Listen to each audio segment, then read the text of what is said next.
Hai semuanya, gimana kabar kalian? Semoga selalu dalam keadaan baik. Jadi selamat datang kembali di Andi Grayson Channel dan ini adalah segmen Analisa Pagi, segmen di mana kita akan mengulas untuk update news dan juga pergerakan dari market, khususnya market dari Bitcoin. Hari ini kita berada di tanggal 4 Juni 2024. Kita akan lihat seperti apa berita-berita yang akan mempengaruhi market ke depannya.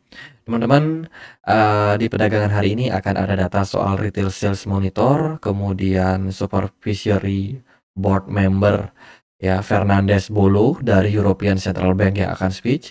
Kemudian ada rilis data factory order dan juga job opening dari Amerika Serikat. Beberapa rilis data ini akan mempengaruhi pergerakan dari beberapa mata uang. Itu teman-teman, dari berita di market kripto di perdagangan kemarin ada outflow yang terjadi pada Ethereum. Kalau kita lihat dari chart ini menunjukkan adanya outflow yang terjadi ya menjelang peresmian dari Ethereum ETF yang sudah akan mulai bisa diperdagangkan, teman-teman. Tapi ini kita belum dapat approvalnya karena proposal kemarin kan masih belum di-approve oleh SEC, teman-teman. Jadi ya Ethereum ETF sudah disetujui, tapi untuk perdagangannya yang belum. Jadi ini masih bakalan menunggu. Dan kalau kita lihat dari rilis data penunjang ya, kemarin exchange Kraken baik dari Bitcoin dan juga Ethereum itu mengalami outflow terbesarnya sejak 2017. Namun disclaimer, ini hanya dilihat dari satu sisi exchange saja, yaitu Kraken, teman-teman. Mengindikasikan ada dua kemungkinan. Yang pertama, whales dari Kraken ada potensial keluar dari exchange Kraken dan masuk ke exchange yang lain, ataupun arus keluar ini bisa mengindikasikan dia masuk ke cold wallet, teman-teman. Jadi aset-aset Bitcoin dan juga Ethereum kemungkinan bisa masuk ke cold wallet dan disimpan dalam jangka waktu yang panjang. Jadi ini sebenarnya ada drama sedikit potensial yang bisa terjadi pada market. Entah ini akan berimpact bullish atau bearish. Mari kita nantikan kemana whales akan menggerakkan market. Kemudian dari data yang lain dari Dune Analytics kita dapat data terkait dengan pertumbuhan aset-aset kripto baru. Ternyata yang saat ini mendominasi itu datang dari Coinbase. Sejak Januari 2024 sampai sekarang ini munculnya token-token baru yang running di Coinbase semakin lama semakin meningkat. Ini mengindikasikan adanya peningkatan ya jumlah aktivitas yang ada pada jaringan Coinbase, which is layer kedua dari Ethereum. Berita yang lain datang dari salah satu perusahaan manajer investasi bernama Monochrome. Dikabarkan akan segera meluncurkan produk Bitcoin ETF yang bisa diperdagangkan mulai hari ini. Jadi ini adalah salah satu hedge fund yang ada di Australia, teman-teman. Australia sudah punya satu produk ya, Monochrome Bitcoin ETF menggunakan AUD atau Australian Dollar. Teman-teman, ini bakalan dimulai perdagangannya dengan manajemen fee-nya itu sekitar 0,98% ya, plus tax and service. Kemudian juga ada holding target mereka adalah 100% Bitcoin. Artinya ya isi daripada produk ETF ini ya 100% Bitcoin. Itu teman-teman, dan dia disupport oleh beberapa custody di sini atau beberapa perusahaan-perusahaan yang berhubungan dengan keuangan. Gitu. Jadi ini bisa jadi berita yang bagus karena kalau kita lihat dari target mereka itu adalah Asia Pasifik ya.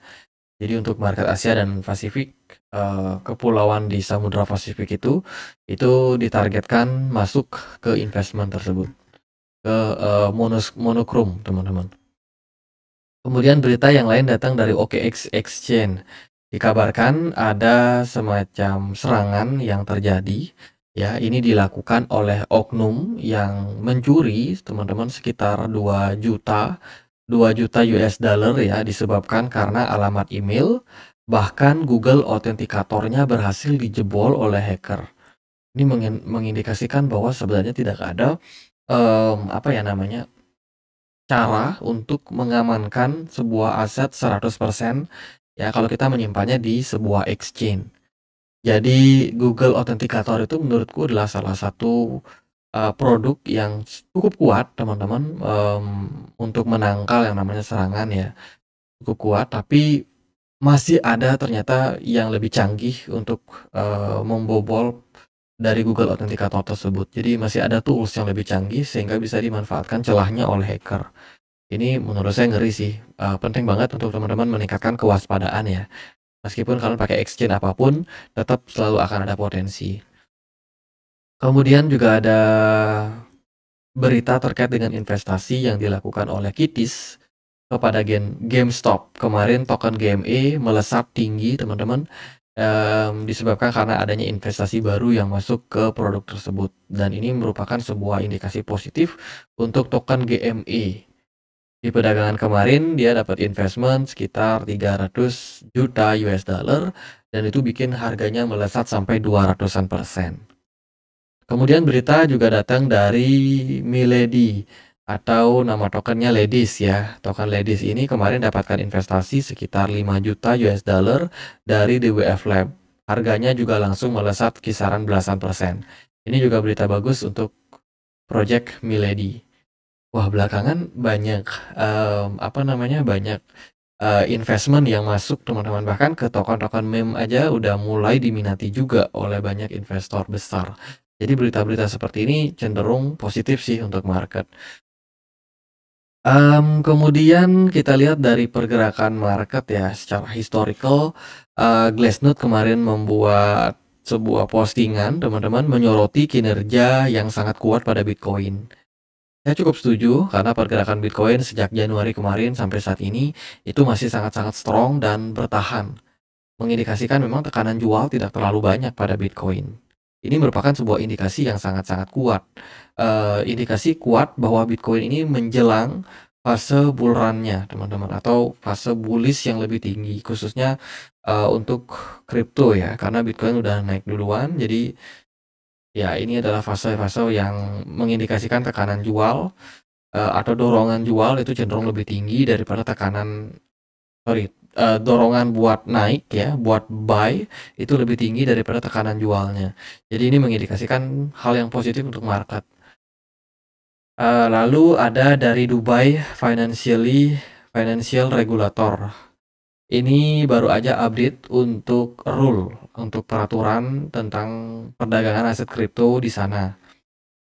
Nah, dikabarkan mereka baru aja merilis beberapa aset legal yang bisa diperdagangkan ya, atau yang tidak bakalan dijegal oleh pemerintah atau otoritas di sana. Teman-teman bisa catat beberapa token ini. Yang pertama itu ada Bitcoin, Ethereum, Litecoin, XRP, dan juga Ton Telegram. Wow, Toncoin teman-teman, ngeri banget. Toncoin bisa dibilang menjadi salah satu aset yang sangat-sangat dinantikan ya untuk saat ini. XRP juga masuk tuh teman-teman. Kemudian ini adalah analisa dari Plan B. Sebenarnya aku udah posting video kemarin, cuman aku remind lagi. Teman-teman, saat ini kita lagi dalam fase coklat. Fase kecoklatan ini muncul ketika Bitcoin menyelesaikan fase ungu. Fase ungu bisa dibilang menjadi fase akumulasi terbaik teman-teman untuk market ya, dan kita sudah melalui fase tersebut. Dan setelah melihat pergerakan Bitcoin yang cenderung stabil di kisaran level 69.000 sampai 70.000-an ini merupakan sebuah indikasi positif untuk Bitcoin. Jangan-jangan Bitcoin bakalan masuk ke fase bull run dalam beberapa bulan ke depannya, mungkin 1 atau 2 bulan. Menarik untuk kita nantikan ya, seperti apa impulsifnya kenaikan dari market khususnya Bitcoin teman-teman. Ini ditulis oleh Plan B sendiri. Oke, kita akan lihat gimana pergerakan dari market. Di perdagangan kemarin Bitcoin lumayan positif. Setelah adem ayem bertahan di kisaran 67.000, Bitcoin kemarin sempat melesat sampai 70.000-an. Lumayan bikin kaget ya. Dari indeks dolar kemarin mengalami drop. Kemudian ada XAU Gold yang mengalami kenaikan sekitar 1%. Lalu market S&P 500 kemarin naik 0,11%, Bitcoin dan kawan-kawan naik sekitar 2%. BTC dominance lumayan meningkat ya, sehingga hanya beberapa altcoin saja yang mengalami kenaikan. Kaspa kemarin lumayan keren, naik sekitar 17%, ini lumayan banget kenaikan pada Kaspa ya. Dan altcoin yang lain yang positif kemarin, Algo naik tipis, BNB juga lumayan naik. Nah, ini BNB aku perhatikan dia sudah breakout dari symmetrical triangle dan sekarang mengarah ke tren kenaikan. Teman-teman, target ke 700-an lebih ya untuk BNB. Sementara dari koin-koin lain kayak Manta, Celestia itu drop lumayan loh kemarin. Koin dengan narasi modular ya. Cardano masih sideways, ini masih bisa teman-teman yang lagi nyari koin mana yang belum naik terlalu tinggi. Cardano coba dilirik. Kemudian ada Matic, aku juga perhatikan ya, ini juga masih sideways, konsolidasi. Solana masih flat ya, belum terlalu interesting. Ya itu sih teman-teman, paling Matic, Cardano, kemudian Polkadot juga boleh teman-teman pantau. AAV kemarin dia mentok ya, kepentok di kisaran 114. Toncoin apakah masih menarik? Yes, masih menarik teman-teman. Volume perdagangannya bagus banget. Kemudian dari sudut pandang smart money juga overall masih bagus. Ya cuman Toncoin udah capai target sih kemarin di 8, sekian dolar. Jadi kalau mau masuk ya DCA lebih aman lah. Ya itu sih beberapa koin yang bisa teman-teman pantau. Kalau dari Bitcoin saya lumayan yakin kalau Bitcoin ini bentar lagi akan masuk ke fase rally-nya. Jadi buat teman-teman yang lagi nunda-nunda nih, wah kapan masuk, kapan ini, kapan itu, tahu-tahu ketinggalan. Bagi yang udah beli ya sabar aja, hold dulu aset kalian dan perhatikan ya proyek-proyek yang kalian pantau. Selalu update berita-berita terbaru. Takutnya ada masalah, ada delisting dan lain sebagainya pada proyek-proyek kripto kalian sehingga teman-teman ketinggalan news kalau teman-teman nggak update. Ya, ini adalah historical Bitcoin monthly report. Bulan Juni kita beberapa mix data ya, sometimes merah, sometimes hijau, tapi semoga di tahun ini kita masih bisa hijau teman-teman. Gitu sih yang paling penting ya. Ini ada beberapa token yang diumumkan oleh Binance yang akan di delisting. OMG, Wave, WNXM, XAM itu bakalan delisting tanggal 17 Juni. Nah, teman-teman yang selalu ketinggalan informasi-informasi seperti ini, silahkan langsung join di komunitas Telegram kita. Di sini kita banyak update berita terbaru ya. Linknya ada di kolom deskripsi. Kemudian satu lagi aku mau forward sebuah event dari BitTime yang bakalan usai tanggal 7 nanti, 7 Juni ya teman-teman. Jadi buruan yang belum ikutan, ada airdrop PLPA atau Palapa token yang bakalan dibagikan. Ya, jadi buat teman-teman yang sudah menyelesaikan misi-misi dari BitTime seperti melakukan KYC, deposit, kemudian trading, itu akan dapat poin dan nanti bisa dikalkulasikan, bisa di-redeem menjadi PLPA token. Jadi yang mau join langsung cek infonya di kolom deskripsi video ini. Jadi paling gitu aja buat update Bitcoin. Semoga Bitcoin mampu bullish ya, melampaui level 71 ribuan teman-teman. Let's say kalau memang confirm bisa breakout dari level tersebut, maka siap-siap pergerakan Bitcoin bisa berpeluang naik sampai 100.000 teman-teman. Akan tetapi perlu diperhatikan juga ada beberapa level resistance yang saat ini cukup kuat, yaitu di kisaran level 65 ribuan something untuk Bitcoin.